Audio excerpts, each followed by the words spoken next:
his former club, claiming they are unrecognisable and something needs to change, potentially the manager. It's just 2 wins from 6 games for Manchester United this season. That defeat to Brentford lost any momentum that they'd picked up after beating Chelsea. Amorim once again under scrutiny for his tactics and selection. They're 14th with just 4 points clear of the relegation zone, and Rooney has not held back in his criticism of the manager, the players and the club as a whole. On his BBC podcast, he said, "I'm not seeing anything which is giving me any confidence. There needs to be big changes. Manager, players, whatever that is. Whatever it takes to get Manchester United back. There has to be a message of where the club is going. At the minute, we all sit there waiting for it to crumble. The culture of that football club has gone. I see it on a daily basis. I see staff losing jobs, people walking out of jobs. I've got 2 kids at that football club, and I really hope this doesn't affect what they're doing. What I'm seeing at that football club is not Manchester United." Right, so Wayne Rooney there, Tim, you've been very honest.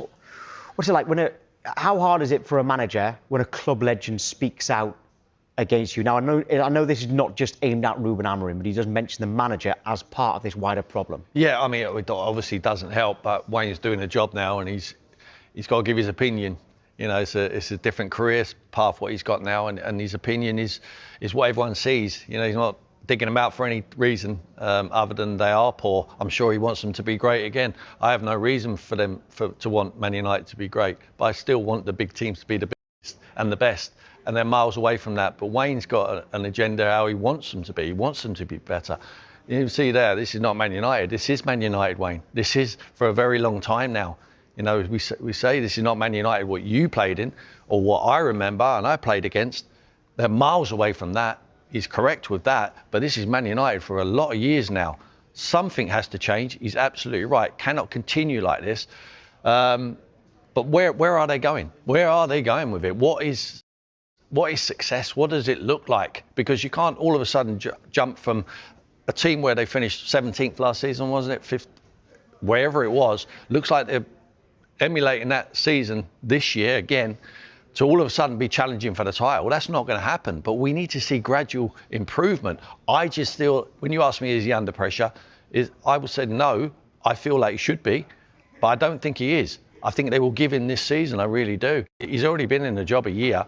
We're seeing no improvement. He keeps talking about the 3 at the back. We talked about different personnel coming in, playing staff.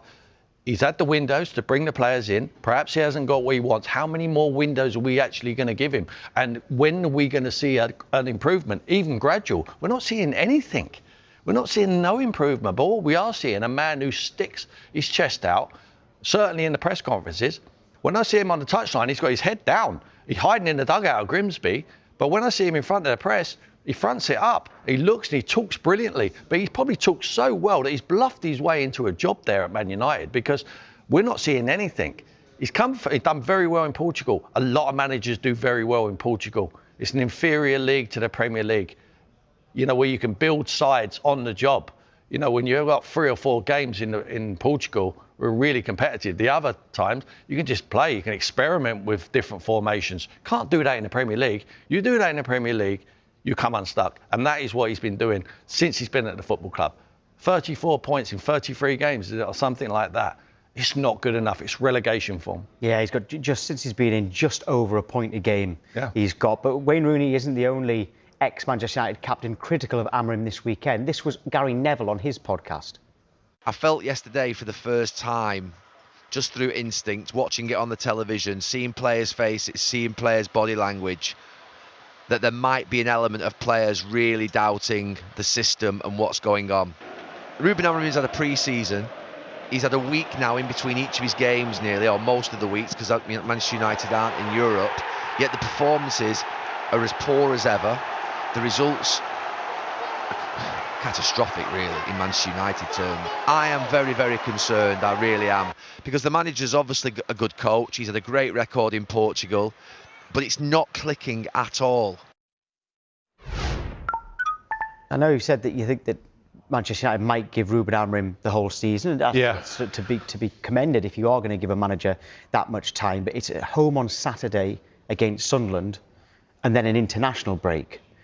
if they don't get a win there, can you see the pressure, certainly from the fans, being even more so to the point where maybe the Manchester United board might break? I don't think the fans are on him.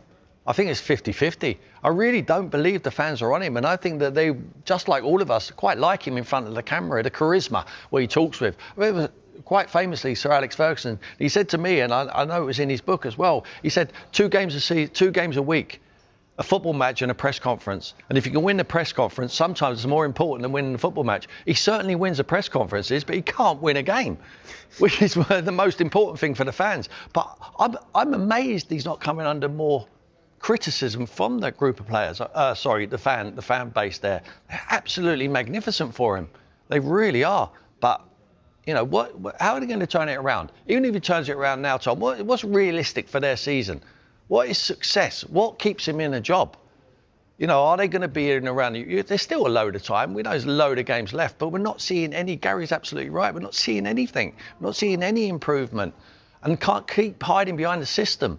It's up to the manager to teach the players the system. Now, people always say, well, the players they can't play his way. Well, they should be able to play his way. When you recruit players, they should be able to be versatile enough to play in different ways. And it's up to the manager to teach them. We're not seeing anything from him. We're not seeing any improvement on the pitch.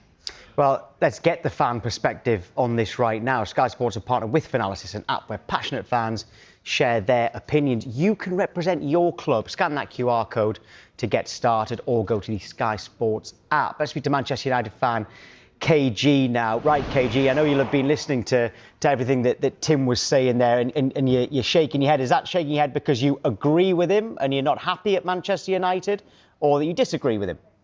I was surprised that he said 50% of the fans are behind Rúben Amorim. I don't think that percentage even exists anymore. I think it's probably much lower because the results are just embarrassing. We're talking about a team there's a kid that's growing his hair and he ain't going to cut after 5 games and we can't win back to back. Every time we lose a game, we're asking ourselves, when are we going to win back to back games? Imagine saying that at Man United. There's never been a time in our history where we can say, we're not sure about Sunderland. We're not sure about Brentford. When they got rid of their manager, Mbeumo for us, and Norgard. We still get beat there. It's an embarrassment. We're an absolute disgrace. And I don't think there's any Man United fan that can stand behind this anymore. Well, I remember you came on at the start of the season and you were actually quite happy. I know you'd lost to Arsenal, but you were happy with how you played, and it seemed like you were seeing signs of improvement. Have those signs gone? Listen, I'm a recovering XG merchant. I looked to the XG and I thought to myself, something good's happening. And the stats have lied to me. I don't know what I was talking about. I want to apologize to the Man United fans that I was like, yeah, we look brave in the loss. Nothing happened in that loss because the next game we embarrassed ourselves. So I apologize to anyone that saw that performance on this show. Are you in a relegation battle? Oh, I don't. No, now you're getting too far. We're not in a relegation battle, but it's not far away. I'm looking at the stats right now. We've conceded 53 goals. We haven't won. Like, you're talking about the away. This manager has only won 3 times away from home. That is in 17 attempts, 3 times. That's a disgrace. Grimsby should have been a wake-up call. How much does he need? And the worst thing is, you keep talking about, we play 5 at the back. We should be defensively strong. We're worse. We're bad at everything. I don't understand what's going on here. I just don't believe in this manager anymore. His body language is the worst body language I've ever seen. Bruno should feel confident taking a penalty, looks over, his manager, look at him, look at the picture of him, looking down, legs are up. It's a disgrace. I'm sorry to say it. Well, I mean, there has been talk of shortlist, various publications of saying a 3-man shortlist. Having said that, I've seen at least 7 names linked. Glasner, Iraola, Southgate, Hertzler, Potter, by the way, Xavi and Zidane are names that I've read in various publications just this morning. Do any of them appeal to you? Because it does sound like you want to change. I'm not gonna lie, you might as well add Tim to the shortlist as well, because that's mental. Did you say Potter as well? I've Potter read just that got as well. sacked. No disrespect, Tim, but come on, mate. We're talking about Man United here. We're talking about the biggest club, and fans love it. I haven't had a phone call from rival fans saying, "Hey, your team's rubbish," for a long time. We need a name that's gonna go in there and shake things up. Iraola sounds good, but can he manage under the lights of Man United? A lot of managers. Rúben was doing well. He was loving life in Portugal, beat Man City, and we thought was on the good road, was going forward. It hasn't gone that way. You need a step. The manager that I like, I don't think is possible, a Diego Simeone. Someone that's gonna go in there and ruffle up the players. The players need to understand your standards are poor, but at the same time, he's still gonna compete, and we're gonna get the best out of the players that we have. I just don't like. We can't bring in a name that's gonna be a shrinking violet, because Man United is the biggest story. When we lose, the world pays attention. We need the right man to lead this team. You're making a good point there, Tim, about the type of manager. I understand what he's saying. Someone that the fans can relate to. Someone with spirit, someone with desire, get fired up. So when they're losing the game, when they go in the dressing room at half-time, then fans want them to emulate them. And someone like Simeone would do that, but a problem with someone like Simeone or De Zerbi, I like his personality as well, is that it's difficult for the board and the directors and the owners to manage them type of people. And I'm not sure Man United want to do that. No, I'm saying it's not the correct decision to be able to do that. I would love them to get Simeone there. It's not going to happen. It's not going to happen. No one takes Simeone. Simeone does not leave where he is. I mean, I just think he will stay there forever. And yeah, I don't want to see a Zidane or a trophy manager like that. I don't want to see that. I thought they had the right man. I really did. I thought, like he says, KG, he says that, you know, Rúben was flying in Portugal. Anyone can fly in Portugal, unfortunately. You know, it's not the Premier League. So you need someone who's here. Oliver Glasner, for me, would be the perfect fit. I think he's rehearsed. He knows what is expected.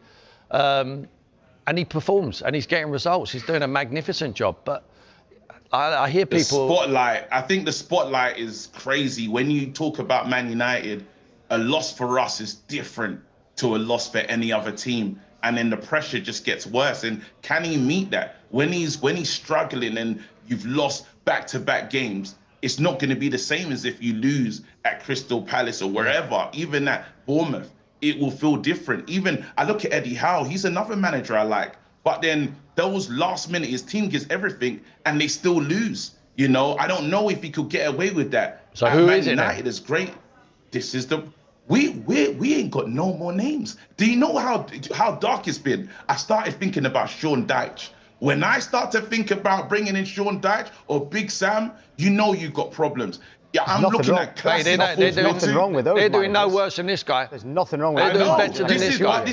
But you wouldn't have said these names back in the day. You wouldn't. When you think of Man United in a job, this is where we are. The fact that we're talking about these names let us know we've gone backwards. And it's not a disrespect to these managers, but this is an elite job, but we're not moving elite at all. I'm not looking down at the bottom of the table thinking, how's Brentford done today? How's Fulham done today? How's West Ham done today? I'm not looking up the table. I don't look past 6. It's an embarrassment. What happens if you don't beat Sunderland on Saturday and then it's an international break? Oh, I don't know, man. I think I'm just going to have to get therapy.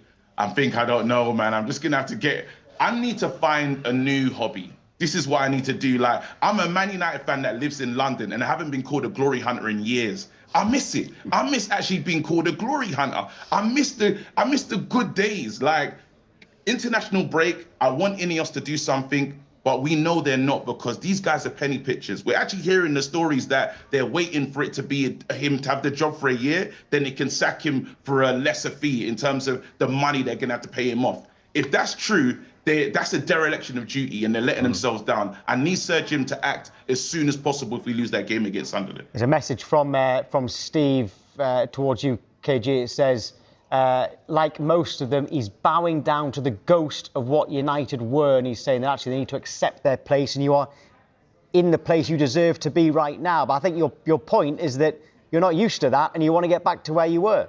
Yeah, I told my daughter that Man United is a good team. She has to wear the red shirt now, and it feels like a rumor. It feels like a myth. I'm like, babe, I'm telling you, we used to be good. I'm like, just hold on tight. We're in our Liverpool years. We're in our Aquilani, Jay Spearing years. We're in the darkness. One day we'll rise, though. We'll be back. I remember you being good, but it's soon I won't be able to remember you good. KG, thanks. I tell you what, KG, you mentioned your daughter there. My son's been to 10 Sunderland games with me. He's never ever seen us win. But guess where we're going on Saturday? We're going to Old Trafford. No,